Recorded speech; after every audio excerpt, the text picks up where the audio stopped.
စနေသားသမီးတွေအားလုံးပဲမင်္ဂလာပါခင်ဗျာအခုလာမယ့်မြန်မာနှစ်ဆန်းတရက်နေ့မှာစနေသားသမီးတွေအားလုံးအင်မတန်မှအစွမ်းထက်မြက်တဲ့ခေါင်းစည်းမင်္ဂလာရတရားကြီးကိုကိုယ်တိုင်ကိုယ်ကျခြေလို့ရအောင်ဖော်ပြပေးသွားမှာဖြစ်ပါတယ်ဒီရတရားကကျွန်တော်တို့ရဲ့ရှေးမြန်မာဘုရင်များလက်ထက်ကလေးကတိုင်းရင်းပြည်ရမငြိမ်မသက်ဖြစ်တဲ့အခါမင်းလောင်းပေါ်တဲ့အခါစစ်ချီစစ်ထွက်တဲ့အခါရှေ့တန်းထွက်တဲ့အခါနန်းတက်တဲ့အခါစသည်ဖြင့်အဲ့တော့ကံညံ့ခိုက်တွေကျုံတဲ့အခါအရေးကြီးတဲ့အခါတွေမှာဆောင်ရွက်လို့ရှိပါတယ်မြန်မာလောကီပညာမှာလည်းပဲရှေးဆရာအစဉ်ဆက်အာကိုအားထားပြုလက်ဆင့်ကအသုံးပြုခဲ့တဲ့နည်းဖြစ်ပါတယ်ကျွန်တော်တို့ရဲ့အနန္တကျေးဇူးရှင်ဆရာသခင်အဘအမိသင်္ခါလည်းပဲအာကိုအားထားပြုသုံးဆွဲခဲ့တဲ့နည်းဖြစ်ပါတယ်အဲ့တော့စနေသားသမီးတွေခေါင်းစည်းမင်္ဂလာရတရားကိုကိုယ်တိုင်ကိုယ်ကျခြေလို့ရအောင်ဖော်ပြပေးသွားမှာဖြစ်ပါတယ်အဲ့တော့အရင်ဆုံးစနေသားသမီးတွေရဲ့ခေါင်းစည်းမင်္ဂလာဆောင်ရွက်တဲ့အခါမှာမျက်နှာမူရမယ့်အရက်ဖြစ်ပါတယ်အဲ့တော့မျက်နှာမူရမယ့်အရက်ကတော့စနေသားသမီးတွေရဲ့တေဇအရက်အောင်မြင်ခြင်းအရက်ဖြစ်တဲ့အရှိအရက်ကိုမျက်နှာမူပြီးတော့ဆောင်ရွက်မှာဖြစ်ပါတယ်နေထွက်တဲ့အရက်အရှိအရက်အဲ့တော့ခြေထောက်အောက်မှာနင်းထားရမယ့်နင်းကြံပန်းအဲ့တော့ဘယ်ဘက်ခြေထောက်အောက်မှာဇော်စိမ်း3ညွန့်သမဟုတ်စီး3ညွန့်နင်းမှာညာဘက်ခြေထောက်အောက်မှာတော့ဂန်းကောင်2ညွန့်ကိုနင်းမှာအဲ့ဒါနင်းကြံပန်းဖြစ်ပါတယ်အဲ့တော့ဘယ်ဘက်ခြေထောက်အောက်မှာဇော်စိမ်း3ညွန့်သမဟုတ်စီး3ညွန့်နင်းညာဘက်ခြေထောက်အောက်မှာတော့ဂန်းကောင်2ညွန့်နင်းကိုယ့်ရဲ့ရန်သူအတိုက်ခံအပြိုင်ဆိုင်ဒီလိုသဘောထားပြီးတော့နင်းထားပါပြီးရင်လင်မဲနဲ့မှထည့်ရမယ့်ပန်းတွေကတော့မင်းမျိုးပန်း5ပွင့်အုံ6ညွန့်ရွက်လာ4ညွန့်ဖြစ်ပါတယ်အဲ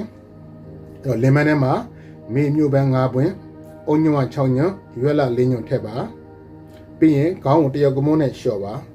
တယောက်ကမုန်းရှာလို့မရရင်နိုင်ငံခြားမှာရောက်တဲ့သူများကရွှေတရောခေါင်းလျှော်ရင်းနဲ့လျှော်လို့ရပါတယ်ခေါင်းကိုလျှော်ပါပြီးရင်ခေါင်းပေါ်မှာရှိတဲ့တယောက်ကမုန်းတွေကိုခုနလင်မဲနဲ့မှထည့်ထားတဲ့ပန်းတွေရဲ့အပေါ်မှာညှစ်ချပြီးတော့ဆူတောင်းမှာအသက်ချပြီးတော့အမှကိုအလိုရှိတဲ့ဆူတောင်းမှာကျမ်းမာရေးညတဲ့သူတွေကလည်းကျမ်းမာရေးကောင်းမှုယောဂပြတ်ဖို့ယောဂနဲ့စိတ်နဲ့တွေးဖို့ဆရာကောင်းသမားကောင်းတွေးဖို့စေကူသားမှုငွေကြေးတွေအဆင်ပြေဖို့ဆူတောင်းငွေကြေးအဆင်ပြေခြင်းတဲ့သူများလက်ရွှင်ဖို့ငွေတွေဝင်ဖို့ရသရှိတဲ့ငွေတွေအမြန်ရဖို့အကျွေးတွေအမြန်ကြေဖို့ဆူတောင်းနောက်အချီးအဆင်ပြေဖို့အိမ်တော်ရေးအဆင်ပြေဖို့ယာတုအမြန်တိုးဖို့လျှောက်ထားတဲ့အလုပ်အမြန်ရဖို့အလုပ်အမြန်ပြောင်းဖို့နိုင်ငံခြားအမြန်သွားဖို့ဗီဇာရဖို့စသဖြင့်ကိုအလိုရှိတဲ့အရာများကိုတဝါကြီးဆူတောင်းပါပြီးရင်ခြေထောက်နဲ့နင်းထားတဲ့ပန်းအဲ့တော့ခြေထောက်နဲ့နင်းထားတဲ့ပန်းတွေကိုကိုယ့်ရဲ့လက်နဲ့မထိအောင်ယူပြီးတော့အိတ်ထဲကိုထည့်ရပါမယ်အဲ့တော့ညှက်နဲ့ညှက်လို့ရတယ်ပေါ်ပြားနဲ့ကော်လို့ရတယ်နောက်လက်အိတ်နဲ့ကန်လို့ရတယ်အဲ့ဒါယူပြီးတော့အိတ်ထဲကိုထည့်ပါအဲ့ဒီကပန်းတွေကိုတော့စနေသားသမီးတွေရဲ့ဘုံမိအရက်ဖြစ်တဲ့မြောက်အရက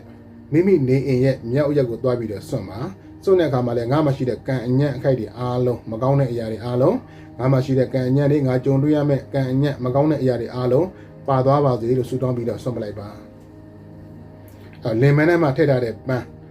တယော်ဒီပန်းတွေကိုတော့အိတ်ထဲကိုထည့်ပါအဲ့ဒီကပန်းတွေတယော်တွေကိုတော့စနေသားသမီးတွေရဲ့အောင်မြင်ခြင်းတေဇအရက်ဖြစ်တဲ့အရှိအရက်အဲ့တော့မိမိနေအိမ်ရဲ့အရှိအရက်နေထွက်တဲ့အရက်ဘက်ကိုတွားပြီးတော့စွန့်ပါစွန့်တဲ့အခါမှာတော့မိမိအလိုရှိတဲ့အရာများကိုဆုတောင်းပါခုနပြောတဲ့ကျမ်းမာရေးကောင်းဖို့ယောဂတွေပြဖို့စသည်ဖြင့်ကိုယ်အလိုရှိတဲ့အရာများတဝါကြီးဆုတောင်းပါအဲ့လောက်ရမယ့်ခြင်းကတော့မနေ့စောစောဆိုရပါတယ်အတိအကျလုပ်ချင်တဲ့ပါဆိုရင်တော့မနေ့9နာရီနဲ့10နာရီခွဲတွင်းအောင်လုပ်ပါအဲ့တော့ဒီကြရာကစနေသားသမီးတွေနှစ်စန်းတရက်နေမှာမဟုတ်ပါဘူးတစ်နှစ်လုံးပုံမှန်အခက်အခဲတွေရှိရင်ရှိသလိုစင်ကြီးဆက်တွေရှိရင်ရှိသလိုနောက်အရေးကြီးကိစ္စတွေရှိရင်ရှိသလိုဆောင်ရွက်နိုင်ပါတယ်စာမွေးပြင်မဲ့နေ့အင်တာဗျူးပြင်မဲ့နေ့အလုပ်ရှောင်မဲ့နေ့နောက်ရာထူးတို့စာမွေးပြင်မဲ့နေ့တန်ရုံဝင်မဲ့နေ့အကျွေးသွားတောင်းမဲ့အလုပ်ကိစ္စတွေစကားပြောမယ်နောက်ကြီးမားတဲ့အခက်အခဲတွေစင်ကြီးဆရာတွေစီးပွားရေးကျန်းမာရေးလူမှုရေးငွေကြေးအဆင်မပြေတဲ့အခါတွေမှာလည်းပဲဒီခေါင်းစည်းမင်္ဂလာရတရားကိုဆောင်ရွက်နိုင်ပါတယ်။ကဲအဲ့တော့စနေသားသမီးတွေခေါင်းစည်းမင်္ဂလာရတရားကိုယ်တိုင်ကိုယ်ကျဆောင်ရွက်တတ်သွားပါပြီ။အဲ့တော့စနေသားသမီးတွေအားလုံးခုလာမဲ့မင်္ဂလာနှစ်သက်မှာအန္တရာယ်ကင်းရှင်းကြပါစေ။ယောဂဗျာကင်းရှင်းကြပါစေ။ရမန်းချက်ရွေချက်များလည်းအမြန်ဆုံးပြည့်မြောက်အောင်မြင်ကြပါစေ။ကြီးပွားတိုးတက်အောင်မြင်ချမ်းသာကြပါစေ။လွတ်လပ်ပေါ်ပပျော်ရွှင်စွာနဲ့ဖြတ်သန်းနိုင်ကြပါစေလို့ဆုတောင်းမေတ္တာများလိုက်လဲလဲပို့သပေးလိုက်ပါတယ်။ကျွန်တော်ကတော့မင်းသိန်းခိုင်ရှိဝန်တူလင်းဖြစ်ပါတယ်